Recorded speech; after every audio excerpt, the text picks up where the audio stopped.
Hi friends, my name is host Eric. I'm the host of Talking with Famous People, and this video is entitled Morality and Millennials. At least that's the working title at the moment. And it's presented in something of a lecture format. I'm going to try to move fairly quickly and be as clear as possible.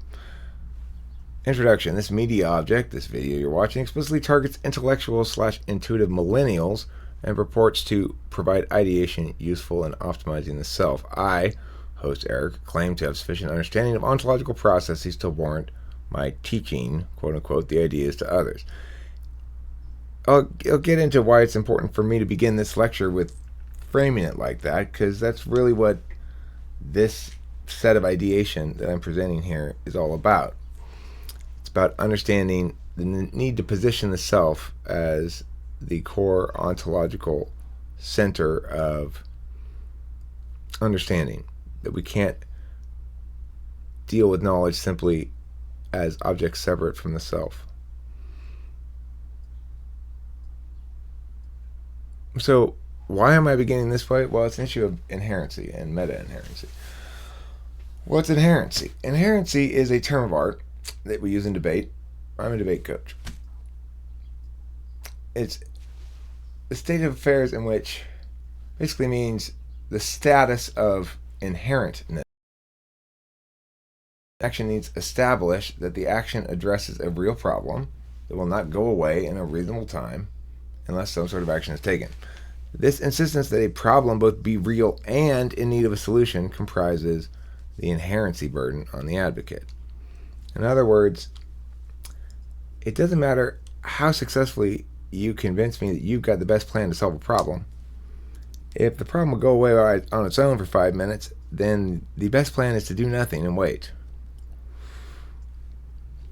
A good example of a situation that ought be rejected, or an advocacy that ought to be rejected because of an inherency problem, is, let's say you've got a child who is 5 years old and is still an inch too short to ride on a ride at the amusement park. I might advocate that we get leg extending surgery to make the child tall enough to ride the ride. Or I could just say, why don't we wait till he grows a little bit? We know that growth is part of the process of a child and that it will get taller as it gets older. So why do we need to take specific action to prevent the problem of the shortness when waiting will serve just as well, with a lot fewer side effects and harms and stuff? Okay, so I'm establishing inherency then here in this video. I'm saying I think that there's a need for this kind of discourse, and I think that the ideation I'm presenting here will address a real, will meet a real need. For me, the inherency doesn't have to be a problem per se, but although I do think unavoidably it gets framed as such, because the problem then is basically people are not functioning optimally, as a general matter, of course, and that's true for almost everybody, and therefore providing metacognitive tools that help to optimize individuals, help individuals optimize themselves, is a worthwhile thing to do, basically. Saying that making this video is worthwhile. Why am I establishing inherency? Well, because one of the key messages of this video is the need to be active in framing. They need to be active in framing, and they need to be active in understanding why you're engaged in any kind of ideational process, whether it's consuming it like this or making something like I made here or whatever. All right, so what does it mean to need to have inherency? Well, it's because if you're affirming something, if you're advocating a situation, advocating a course of action, normally you are either advocating that we do something to solve a problem, or you're advocating that we expend resources in a certain way. Not for problem reasons, maybe just for play reasons. But let's talk about the problem affirmation issue here, which is, there'd be no reason for me to make this video if I felt that all of these ideas had been expressed in full by somebody else and everybody already understood them. Then it would be just me providing some sort of remedial refresher for people who didn't get what everybody understands. Instead, my experience in the status quo is that a lot of people operate with certain frame locks around them that limit their ability to engage fully a scope of understanding that would, at least in theory, be resonant with themselves, but is not available due to these frame locks or limiting beliefs, as my friend Nick likes to say. So affirmation means, in this case, we're talking about a problem that needs to be solved, namely some sort of barrier to development in the status quo. A plan to solve it, which would be making this video, or provide some solvency. I don't have to solve it all the way. I just have to effectively provide beneficial outcomes on that area. And I have the burden to affirm, which means that's where the inherency comes from. If I can't affirm, if we can establish that it's not necessary for me to affirm, and that it's more effort to affirm than not to achieve the same outcome, that's where inherency comes from. Negation. One of the reasons why people have a lot of difficulty in communicating with each other sometimes is they fail to understand whether they are affirming or negating, and the differing burdens that either course of action confers upon one. Because we default to inaction, that we shouldn't take action unless we have a good reason to take action, all we have to do is prevent the affirmation from affirming in order to negate. We simply need to show that they've not met their burden to establish a good reason to take action. For one reason or another, they've not met that burden, and therefore we shouldn't do anything. That's one of the advantages to negating. The other advantage to negating is you can attack a given advocacy just limiting the focus of your efforts to a very narrow scope. And when you do that, depending on how their advocacy is set up, certain impacts or certain elements of their advocacy may be contingent upon them sustaining these small elements. So you can collapse an entire case by attacking one little bit when you're negating. It's one of the advantages to negating. I throw all this stuff out here because I feel it's a necessary framework work for me to do before I can even get into the video if I want to be legitimate in practicing what I preach, basically. So what are the shits? In debate, shits are solvency, inherency, harms, significance, and topicality. I would put harms and significance under inherency. Harms in the status quo if we leave it alone. Significance of the impact of your plan enough to make a difference is part of inherency as well. In other words, your plan does help. It does solve the problem, but it only solves it 1 penny worth of solvency, and that makes so little dent that it's meaningless. So why should we bother doing it? We should come up with a better plan that does more solvency or something like that. So that's the inherency aspect of solvency and the significance there. Topicality basically says if we're debating whether or not how to your plan to solve the problem of ducks infesting the neighborhood, then your argument that we can get the ducks to go away by being rude to them because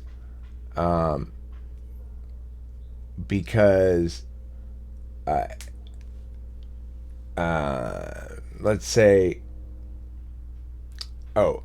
let's say your plan is to be rude to the pigeons, and that'll make the pigeons go away.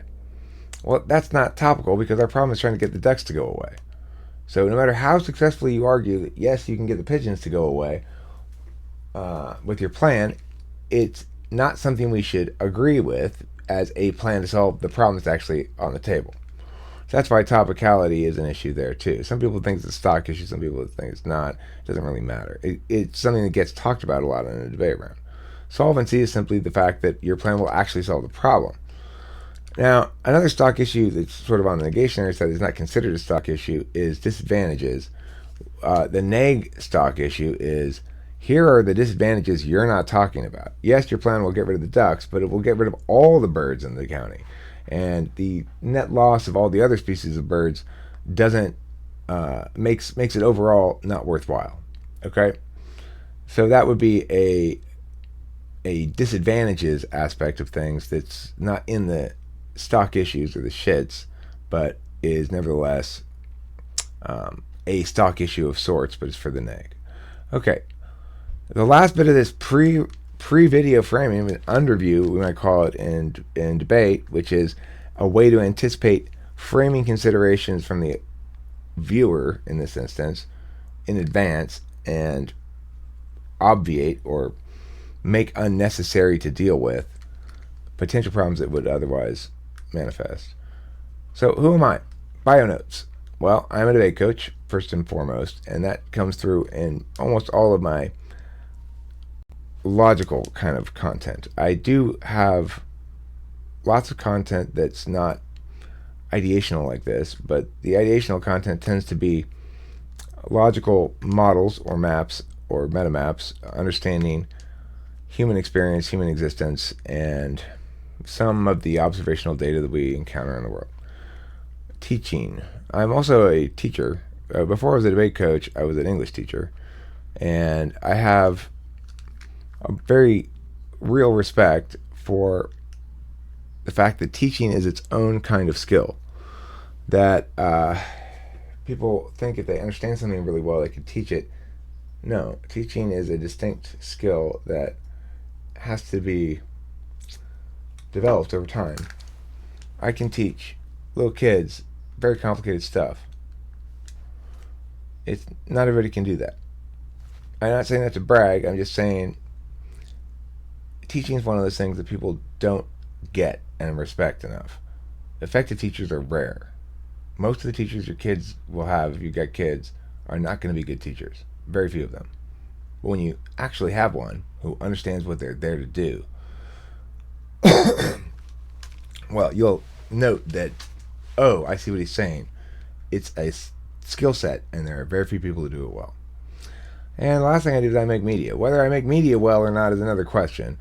I'm an active YouTube video producer, content creator, and I've written lots of stuff in my life, and I've made a lot of music, and I make a lot of media. Some is better than others. I would love to have the kind of legitimacy that's afforded to people with 100 times the amount of subscribers I have. And I will get into that in a second. Here's my talking about Facebook picture you see there. Personal, that's me and Kim. It's just the first picture I could find. Not a very good picture or anything. We're having yogurt. I do have a girlfriend named Kim. I got a daughter named Delilah. Kim's got a son named Colin. And I've got two parents and an ex-wife. I've got a small family, but that's my personal life. Elocution and self-interest. So, warranting authority. In other words, in this free framing of a video like this is all relevant to millennials, believe it or not, although it's slow getting there. There's a reality that people want to know the person they're listening to has some legitimate authority on a subject. In other words, they're not just some random dude spouting off about nonsense. Well, I've often positioned myself precisely as just some random dude spouting off about nonsense and get frustrated even when people don't buy into that framing. But I've had to come to accept that that framing is not meaningful in any sense. It's just protectionary. Like I'm protecting myself from my own ego problems. FE problems, if you're familiar with cognitive functions. So that brings me to my complementary and conflicting drives. I do want to explain this well and have it be effective for you, and I want to win social juice. Like people think I'm smart, I affect people's perceptions of me and stuff like that. It's critical to return every kind of discussion of ideas to one of what your actual motivations are, your actual self-motivation, self-interest, or whatever. Ace, do you want me to share this document? I'm looking at it in Google Docs.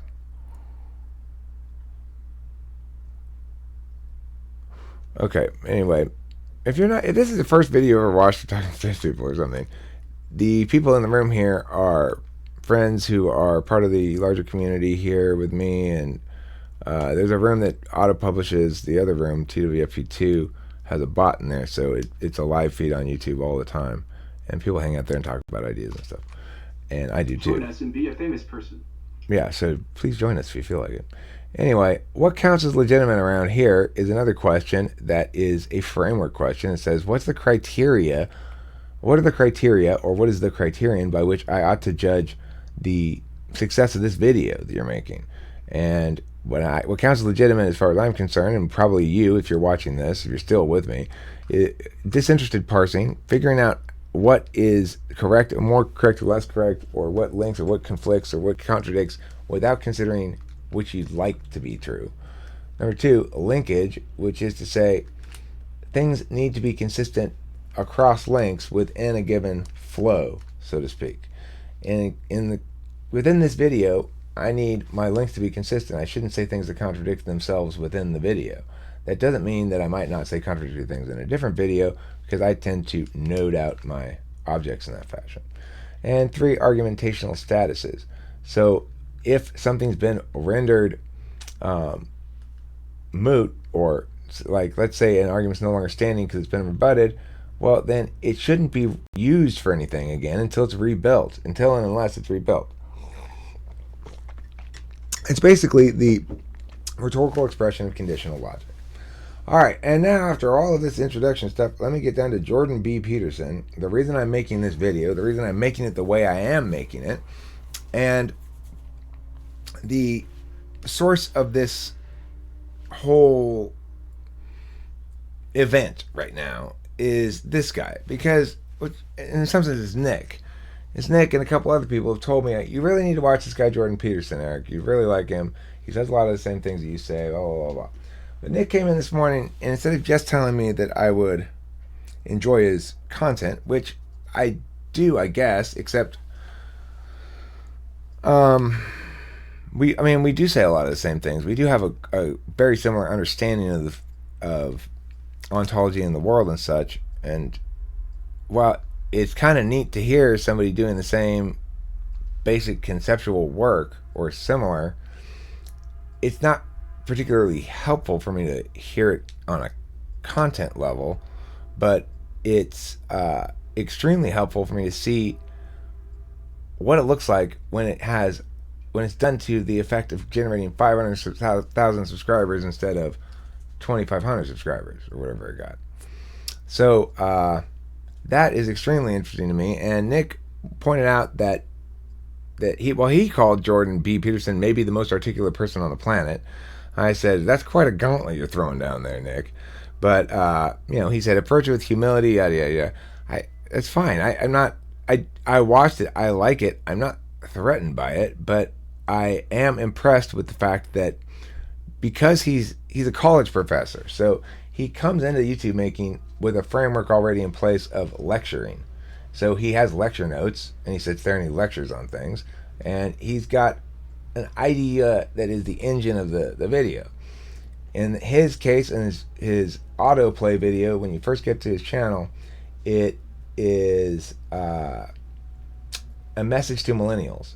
And it exists because he, as a college professor, has seen enough social justice nonsense to feel the need to talk to millennials about humility, to say, let's not presume that our policy prescriptions that force everybody else to behave as though this disputed normative framework were undisputed is bad.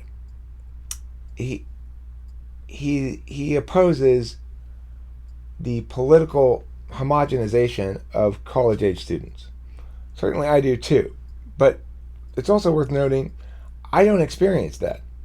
I experience much interaction with the same demographic population, college-age students, but I experience it here in this forum, not on a college campus. And in this forum, the people who are guilty of wanting less discourse because they don't like having their preferred advocacy threatened by the discourse, those individuals don't come here naturally because they're not interested in having their values threatened in that fashion. So anyway, I just want to give credit as it's due. The guy is absolutely very right. He's right.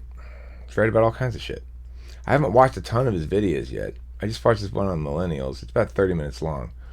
My takeaway from it primarily was try this approach of using lecture notes. So, okay, here's my thoughts on millennials in general. First of all, millennials in the status quo are vastly more advanced than I was when I was their age.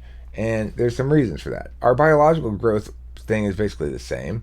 You know, it's worth noting that if you're a dude, you're not really done developing your frontal lobe till you're like 25 years old. So decision making is always going to be an issue. And most of all, if you're an NTP, maybe an NTJ, I'm not sure how it works with them, but if you're an NTP, there's a very good chance you're not going to feel very empathetic during the periods between 16 and 26. I would, just on a very simple practical level, advocate to any person within that age range, err on the side of kindness, because it's very easy to be casually, carelessly cruel in that state of incomplete empathy that is young adulthood for especially, I think, NTP males who are very slow growing. So if you're not familiar with the cognitive function types, I'm not going to get into it right now. But the second thing about millennials I would note is ideological constraints. So we each generation grows up with ideological constraints that are somewhat universal and somewhat not universal, but somewhat cultural and somewhat personal. I've got values that I've internalized from my family. I've got values that I've internalized from my neighborhood. I've got values that I've internalized from my state, my whatever. The closer it is to you, the more powerfully those things get internalized. And so to the extent that your parents represent an expression of consistency with traditionally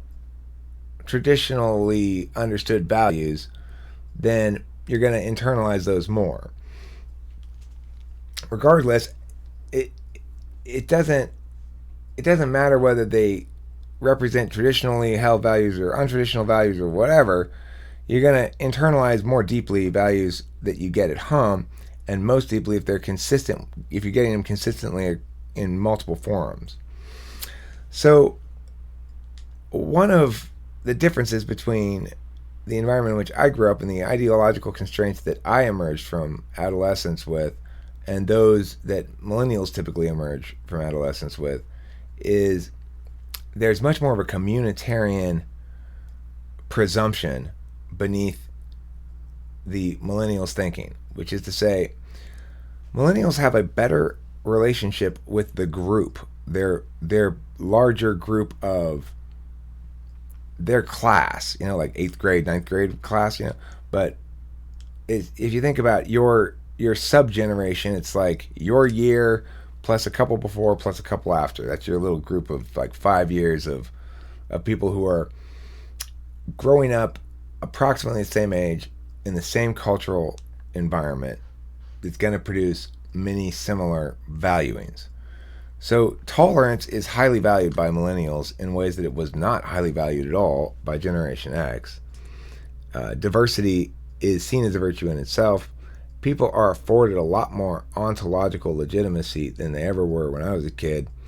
When I grew up, and when I was in high school, there was no tolerance for homosexuality. There was no tolerance for anything, really. There was a certain acknowledgement that you couldn't be openly racist in mixed company, but that's about it.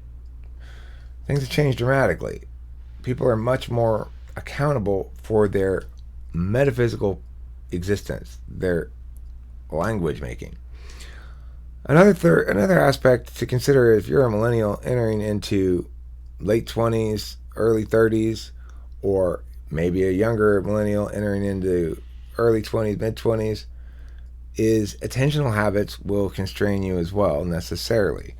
I don't want to get into the cognitive function stuff in detail in this video, but it is absolutely definitionally necessary, relevant, and true that people express attention in different ways, and that those ways relate to each other in predictable fashion, such as proportionality, inverse proportionality, and so forth. So when you're looking to understand the self as a moral agent in the contemporary world, these are factors to consider as to how you're going to relate to that process. If you're watching this video, you're probably an intuitive, and you're probably looking to attain greater meta-ontology, which is to say, it's a confluence of correct willfulness and correct willingness. Willingness being an openness to following in some sense, and willfulness being an openness to leading. I got this image here that says freedom from self-effort. I don't know what that refers to exactly, but I like the idea of an effortless self as being a goal. Effortless does not mean will-less, though, and that's why I put willfulness and willingness. I'm not one who advocates for some sort of self-help spiritual solution that rejects the will and is all about acceptance and oneness. I think that's, like all specific frames, too narrow a frame. So if we're going to look at framing in general in terms of media objects and media productions, we've got here the historical manners of appeal as understood by Aristotle: logos, ethos, pathos. Logos saying needs to be logically consistent. Ethos saying I need to be somebody that you can respect what I'm saying, which is never a sound argument, by the way. And pathos being, hey, it feels like the compassionate, sympathetic, kind thing to do.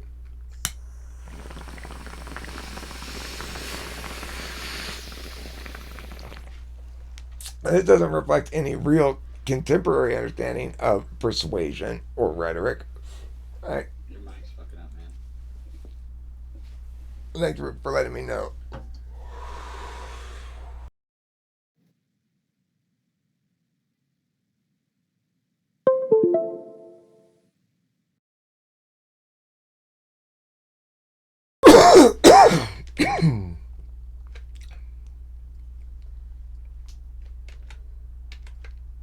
Okay, so my mic was fucking up for them. It probably wasn't fucking up for you guys here on the video. One thing I'm not happy about YouTube right now is I do tend to curse casually like that, and that will cause my videos to be non-monetizable, which is very frustrating. Contemporary rhetorical slope is not about logos, ethos, pathos. It's about truth, validity, ground arguments, relativism and objectivism, teleological validations, and consensus versus consent.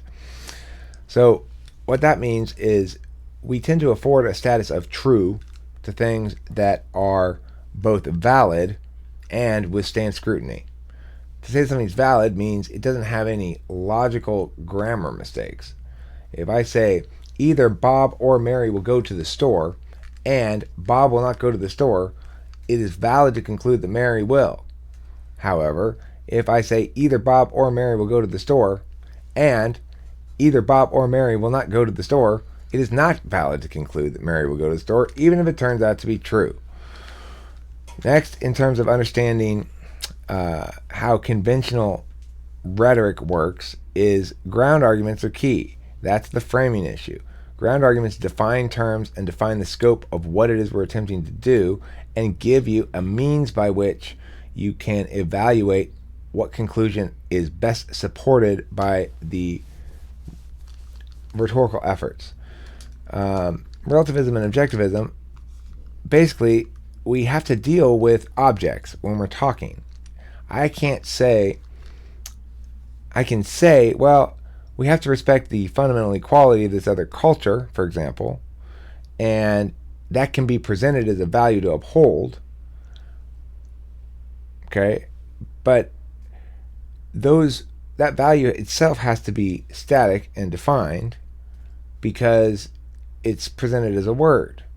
So one of the issues that we run into sometimes is I might present that we ought to do something because of this moral imperative or moral good. Your mic again. Okay, my mic's working fine on the recording. It's just not working fine on appear.in. So I will reset it again anyway, but that's not my priority, really.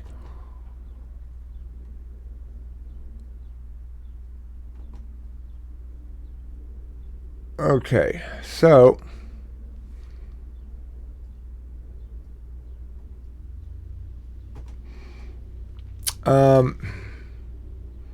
in terms of relativism and objectivism, objectivism would claim that we needn't ever acknowledge the legitimacy of relativistic rebuttals, namely that it's never okay to collapse to uncertainty or ambiguity as a defense. But the reality is, the objective truths that we establish with logic are only relatively absolute. I can say what a perfect fourth is in music, or I could sing two notes that were 440 and then some other frequency. The difference is, one, if I sing A440, I'm linking back to an unchanging standard. A is defined as 440. So if I sing it 440, it's correct. If I sing it 438, it's incorrect. It's absolute relative to the standard. On the other hand, a perfect fourth is absolute relative to itself. The reason a perfect fourth is because the distance between the first note sang and the second note sang is that interval. The interval can be sung correctly, but the pitch is irrelevant to the correctness of the interval.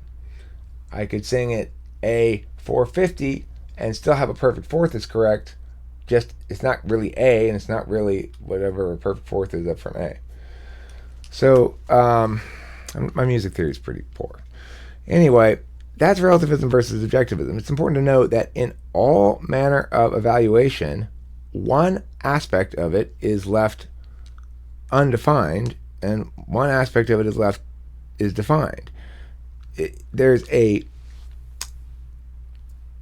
observationally necessary, because we have observers, because we are observers, it's necessary for us to leave open one end of things in order to pin down another end of things.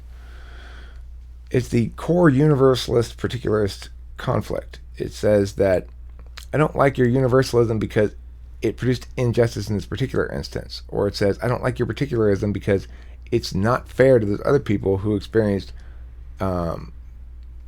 consequences for the same behavior. Okay. Then we have, as an additional consideration for current rhetorical slopes, is teleological validations, which basically are claims that says, well, it works to what we wanted it to work for, so it doesn't really matter if it makes sense. Consensus versus consent. This is basically an issue of the division between 4 and 5 there. Consensus says we're looking to agree about this, not necessarily to do something. Consent says I'm looking for your agreement to do something.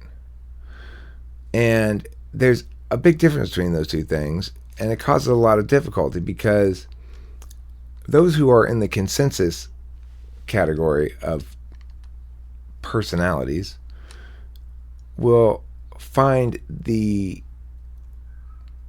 process of ending deliberation and debate and actually committing to a course of action, will find that very much to be avoided, because consensus is in itself a goal for us, and we don't necessarily like the idea of consensus justifying action. We're stuck in a bit of a catch-22 there. On the consent side, they're just looking for people to go along with it, agree with it. If it doesn't work, we'll adjust. If it works, great. But what about those people over there? Well, they're not interested parties. The consent crowd is concerned with interested parties. The consensus crowd is concerned with universality. Okay, so those are considerations in contemporary rhetorical slope vectors or factors or whatever you want to call it. And now let's go down to the next page of this document. Moral agency. This is really the message of the video. Is all that prerequisite framing, all that explanation and stuff is set up to talk to millennials and anybody else who's willing to listen to me about moral agency. First of all, let's talk a little bit of linguistic baggage. These words have a lot of linguistic baggage: morality, ethics, faith, religion, politics. Morality is often linked to the moral majority or some other political movement that claims traditional family values as a default entitlement to their advocacy group. But of course, morality is not that. The fact that some people can wrap themselves in the American flag and advocate nonsense doesn't mean that I should reject the American flag. It means that I should wrap myself in the American flag and advocate how awful it is that this person is abusing the symbol or something like that. Now, no, this is not an actual argument of mine about the American flag. I'm not trying to make nationalistic arguments or something like that. I'm just saying it's an example of allowing the other to frame lock you. There's plenty of examples of identity group populations reclaiming language. For example, African Americans reclaiming the word nigger, or white people reclaiming the word cracker. I don't know if that's the same sort of thing or not. Regardless, these issues of identity politics are often big and important in the millennial group, which is why Jordan Peterson made his video A Message to Millennials. He exists on a college campus where he's seen all kinds of desire from millennials to be active moral agents, and a concurrent distaste with the notion of morality as an absolute, a concurrent favoring of cultural relativism when it's consistent with certain perspectives, and an equivalent favoring of cultural elitism towards other perspectives. And he's troubled by this. That's my read on the guy and the situation in the video. I don't, as I said earlier, have that experience, but I do understand that these things come with baggage. I would ask all intellectually interested viewers to set aside the baggage with those words for a little bit, because they are regular attendees at this party, but they are not actually invited to it in any meaningful sense. We can deal with these issues without such loaded language, or we can deal with these issues as they mechanically manifest, and it will reveal to us that the weight we place in labels, the specific habitual use of those words, is overconsidered or overweighted. All right, so social justice. Let's talk about moral agency a bit. Individuals and groups. The first issue of moral agency is that we often conflate the idea of a group affecting a given course of action with the notion that they are therefore actually moral agents. The corporation at McDonald's can't take action. Somebody working for McDonald's may take action, and McDonald's may be held liable for that action. So, for example, if I have an employee who somehow messed up in the didn't get it in the training session, and I kept, before I folded up the burger, it was completely, I didn't do it maliciously. I thought they said in the training session, before you fold the burger, make sure you push the burger against the dirty wall, rub it about again, and then put the bun on top of it. Now, this guy accidentally did this. I mean, he did it on purpose, but he thought he was supposed to, for like a whole week's worth of burgers. Now somebody wants to sue. Well, they're not going to get to sue that guy. He thought he was doing the procedure right according to McDonald's. They're going to get to sue McDonald's for failing to train him, right? But the reality is, to the extent that there is any moral agency there, it is in the employee, because he is the one who chose to obey blindly what he believed to be the instructions, even though they ran afoul of everything he knows from life, that you don't rub food on dirty surfaces before you give it to people. Trying to blame McDonald's is like trying to blame the wall.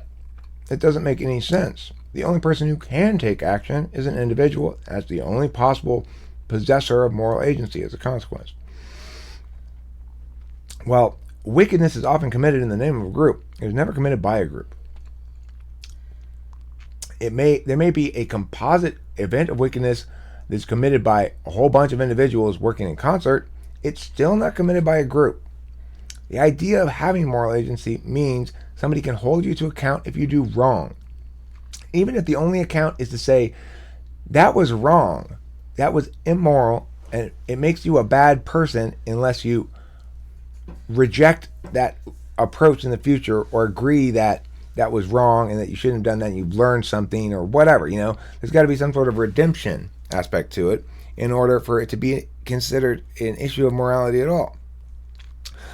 Now, English prime and metaphor there in number C, that refers to the fact that we often do this. We talk in metaphor, we use the verb to be, like McDonald's is a nice corporation.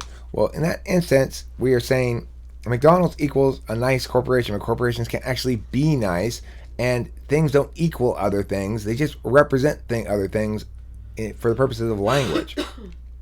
English prime says all sentences should be constructed in the subject, verb, object, and all verbs should be either transitive or, it's like subject, verb, object means, not Eric loves Kim, but Eric says that he loves Kim, because that's actually a description of what's happening. So, okay, rights and entitlements. If you want to be a moral agent, you cannot avoid using the language of rights and entitlements. You might as well use it correctly.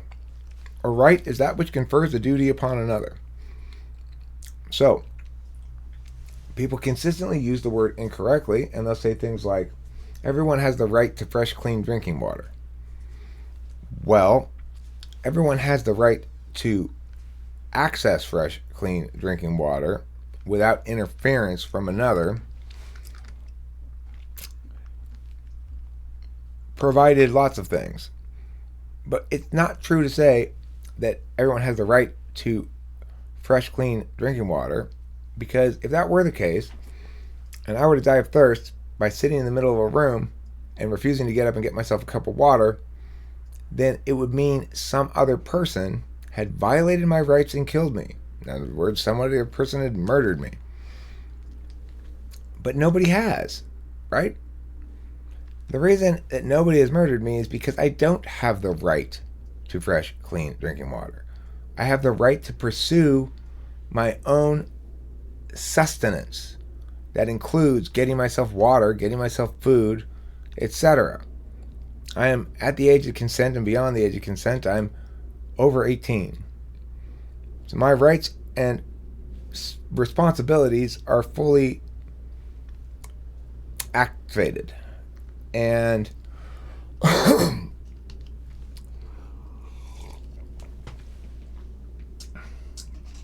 that means that I don't have the right to fresh, clean drinking water. I have the right to get up and get myself some. But people use language metaphorically like that all the time. Am I entitled to fresh, clean drinking water? That's a different question. If we say that every American is entitled to free healthcare, for example, that's using the word correctly. Because you're saying, I believe that the government ought to provide, as a standard operating procedure for every citizen, free healthcare. In other words, I believe the government ought to do its job by entitling people to benefits that are consistent over time. If you say, I believe that people have the right to free healthcare, then you are either misusing the word, or you are placing on some specific other people or person the responsibility to provide that free healthcare. Remember, the government's not an agent. It can't do things like that. It can't provide free healthcare. What it can do is make rules that force some people to provide free healthcare for other people. And we can complicate those rules in such a way that it is difficult to say who's providing what for whom, and thus maintain a relatively stable society that tolerates a certain amount of what would otherwise be rights violating behavior in the name of redistributive equity, redistributive politics, or equitable division of wealth, or something like that. Duties and statuses, though, remember, are conferred by actual rights. So if I have the right to free speech, what that means is you have a duty to not censor me. If I say I have the right to bear arms, it means you specifically, personally, have a duty not to use force against me just because I possess a gun. Statuses refer to one's fulfillment or failure to fulfill those duties. If I have a moral obligation to do something and I fail to do it, then I am morally remiss. If something is morally permissible and I do it, it has no impact on status. I don't do it, it has no impact on status. If something is morally prohibited and I do it, it makes me a bad person, or incur a moral status of wrong, unjust, immoral, bad, evil, sinful, whatever. Illegitimate. And if I don't do it, then it has no impact on the statuses. I don't get credit for not doing shit I can't do. And I don't get credit. Actually, I think I misspoke this at the beginning. I don't get credit at the other end either. I don't get credit for doing stuff I should do. Statuses are incurred when one fails to meet duties. You are default. You can provide statuses to the successful meeting of duties, like in good standing or something, but those statuses just mean the absence of negative statuses. Teleological versus logical. Teleological versus logical is a justification framework that people use to understand morality and ethics, normative concerns. It basically says we're looking at outcomes, that's a teleological perspective, or we're looking at integrity, systemic integrity, that's the logical approach. If you are concerned about the fact that a given law violates some principle that ought to underlie those laws, then you are talking about a logical objection. If you're saying you're concerned that a given law will create bad outcomes, then you're talking about a teleological objection. And people will argue at each other using justifications that are each valid under their respective frame there, but neither seem to note that they don't have impact under the other frame. Action versus language. There's a failure to distinguish between why we're reaching a conclusion. Are we reaching the conclusion because we're trying to reach agreement about what we ought to think about it, or are we reaching the conclusion because we're trying to actually determine what course of action we're going to take? Ontological claims versus advocacies. There are people who are making claims about themselves or other selves that are subject to a different kind of validation or legitimization than advocacies that recommend people go along with or cooperate with policy actions. Lastly, here on the considerations for moral agents entering into full adulthood, I guess you could say, is the social justice and political action thing. So one of the key messages of Jordan B. Peterson's video there was that young people, millennials, college-age students, people in their 20s in general, maybe even into their 30s, they want to change the world. They want to have a big impact. They see things being less good than they could be and believe that it's important to be an active moral agent, to choose to take political action to improve things, for example.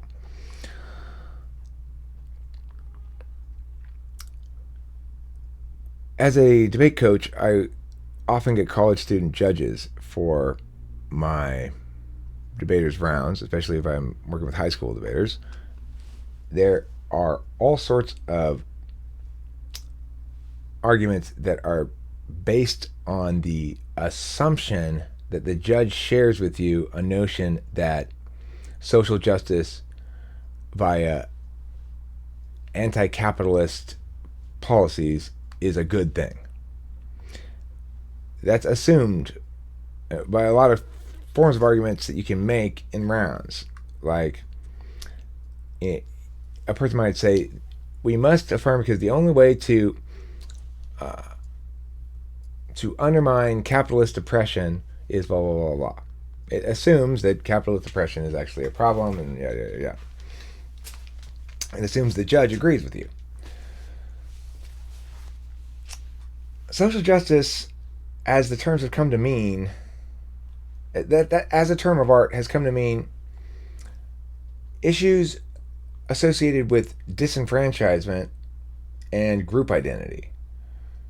And political action is taken to mean that one ought advocate in favor of policies that presumptively or actually improve outcomes for members of those disenfranchised groups. For a lot of reasons, we have to be very careful about speaking about the ontological similarities between people, not us.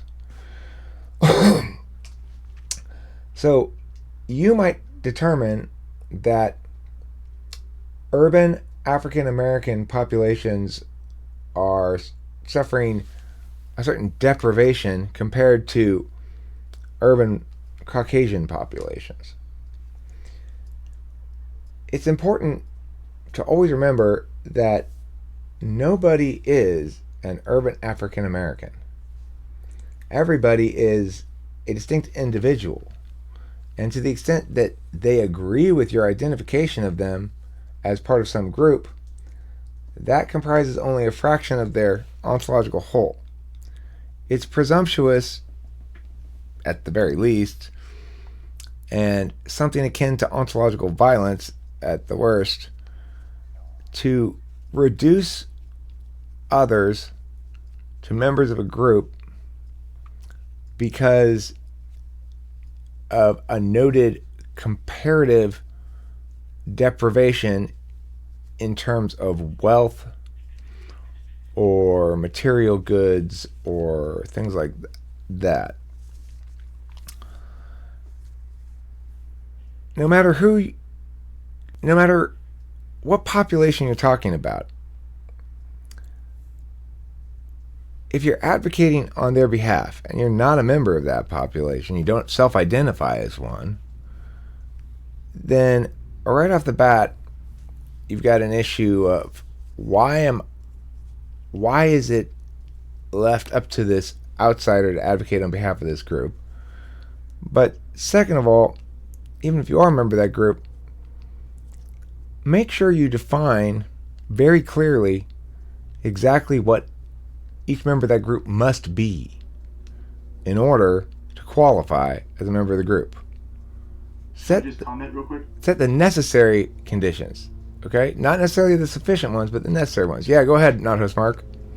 Well, I would say that even if you identify as part of said group, if they didn't vote you in as a representative of that group, there's no saying that you just elect yourself as a representative of that group without asking each individual of that group. And you have to ask everybody, I think, before you can accurately do so.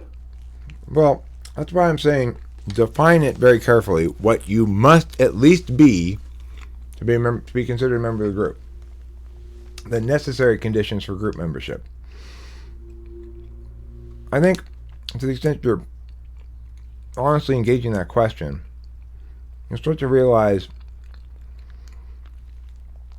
some of the difficulty involved necessarily in making identity-based or ontological arguments that are driven by, not ontological claims. Those are claims about the self, really. I guess they are ontological claims or ontological arguments that rely on elements of the identity of others to remain as stable considerations in the argument. Okay. Number 5, pitfalls. This game Pitfall. I used to play this when I was a kid. When this came out, I would go down to Jeff Holmes's house. He lived like 3 doors south of me, and he had an Atari or Activision or whatever this thing was on. I think it was on Atari. I think he had it on Atari. Anyway, and we'd play this shit for sure. It was fun. Okay, predictions. Big pitfalls. People think they can predict things much better than they can. Only some systems are causally reducible. Only some phenomena are causally reducible. Are reducible to effects of specific causal chains. Most complex systems are chaotic. Most phenomena can best be understood through emergence, not causality.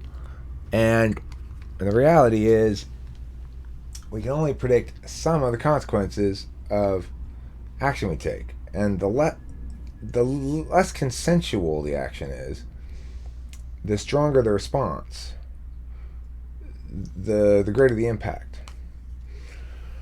So, if we're going to advocate action, then we ought to be humble and note that we don't really have a good sense of what all the unintended consequences are going to be.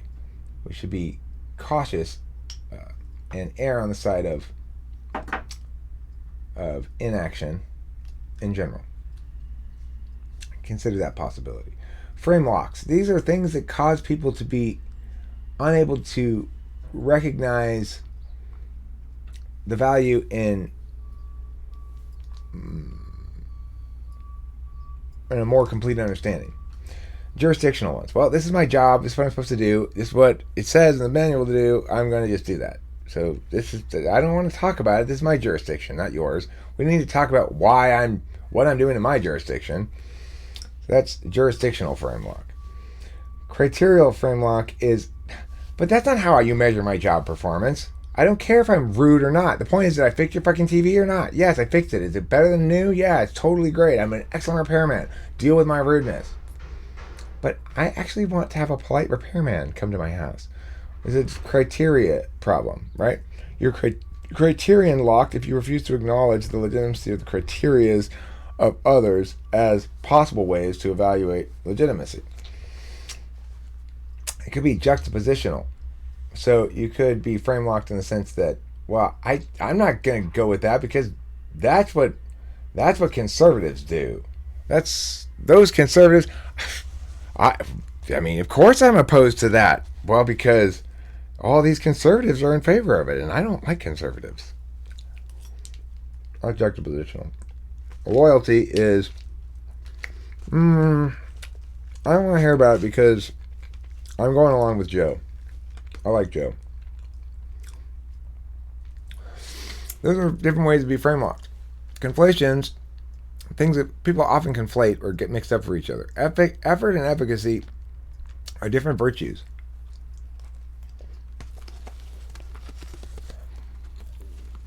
And effort is not only an instrumental value that serves the absolute value of efficacy. Don't make that mistake to think that. There's no effort without impact. Number 2, goodwill and good outcomes. It doesn't matter how well intentioned I am. I may really, really, really want to help. I may really, really, really want to do the most moral thing. And really, really, really, really care and really, really, really, really be compassionate. And I can do massive harms. Massive, massive harms pursuing my good intentions. I can kill people pursuing my good intentions. I can start wars. I can commit genocides. And nobody ever justifies their bad behavior by saying that, well, I intend to do harm. I'm going to be malevolent. I'm here to fuck everything up for everybody. So, let me at it. Nobody ever says that. Conflating the means and the ends. Don't justify the means with the ends, if possible. I know you really, really, really want that toy, but it doesn't justify stealing it. I know we really, really, really need to stop opioid overdoses, but that doesn't justify locking people in cages. Paradigm inconsistency. What that means is be fair between arguments that you're adjudicating. It means if I'm going to say you won this argument because you are more logically sound, then I shouldn't say to somebody else, you won your argument because you had a better flow and display and more passion. I should try at least to determine what I value as the deciding factor, the voter, for a given category of thing, and apply consistently over time. Because otherwise, what I'm really doing is saying, I just am arbitrary. What I do or what I decide is completely based on my whim and my feeling in the moment, and I'll justify it by just shifting criteria. Well, I know normally I want to judge somebody's argumentation by its legitimacy on its merits in and of itself, but this time I'm going to judge it based on who smiles prettier, because I really don't want that person to win. As somebody who's judged plenty of debate rounds, I know what it means to be paradigm consistent. And for me, it's very much a wholly disinterested calculus. It says, I don't ever have any dog in the race. I'm always interested in having the best arguments win the debate round, because I don't ever want to see it go into the doing stage anyway. I'm an ENTP. I'm not really into doing stuff. I'm more into making little videos and stuff like that. That's kind of doing, but it's metaphysically doing, you know? Anyway, this has been a longer video than I expected, but that's what happens when Nick comes around and says, Eric, blah, blah, blah, blah, blah, and throws down the gauntlet. I don't know if that counts as articulate or not. I feel competitive now because Nick said that he was the most articulate guy on the planet, which means he's obviously more articulate than me because I'm also on the planet. We can logically deduce that therefore he's more articulate than me. We had a little bit of a framing discussion about what articulate meant, but regardless, all these uhs and ums and ahs aren't helping me, and I think the video's come to a conclusion. Not host Mark and or Mama Susie, do either of you want to join in this vaginal blood sploosh splash party with me? I think you said it.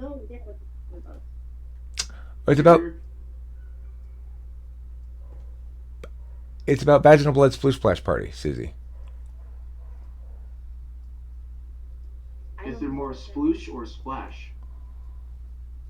That's an important question. Which one's more fun? Let me just do something here real quick. I should probably try it just in case. You should. Listen, I want to say this to everybody. Next time you're either on your menstrual period or your girlfriend is or whatever, don't get sad. Why the long face? I want you to break out the hats and the streamers.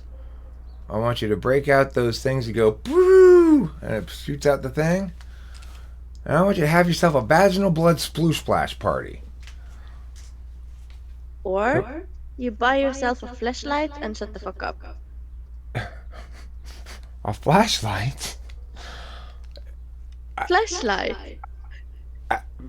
Well, listen, vaginal blood sploosh splash party doesn't necessarily involve any spelunking up into the uterus, as Susie apparently thinks it does. It could just be you fill up a kiddie pool full of vaginal blood and sploosh and splash around. I bet Jordan Peterson doesn't have this in his videos. That's what makes me special. That's what makes me have 200 times fewer subscribers. I mean, I don't even think he used the word sploosh and splash. That makes you even more articulate than him. Of course. His linguistic, I guess you'd say, je ne sais quoi, regarding vaginal blood sploosh splash party themed matters is very poor compared to mine. Very, very poor. Okay, well, anyway, viewers, thanks for watching. Don't forget to eat plenty of cheese. And if you are one of Jordan Peterson's 500 motherfucking thousand subscribers, I can talk about fancy stuff too. Maybe not as good as him, but pretty good. Subscribe to this guy. Thanks, Susie.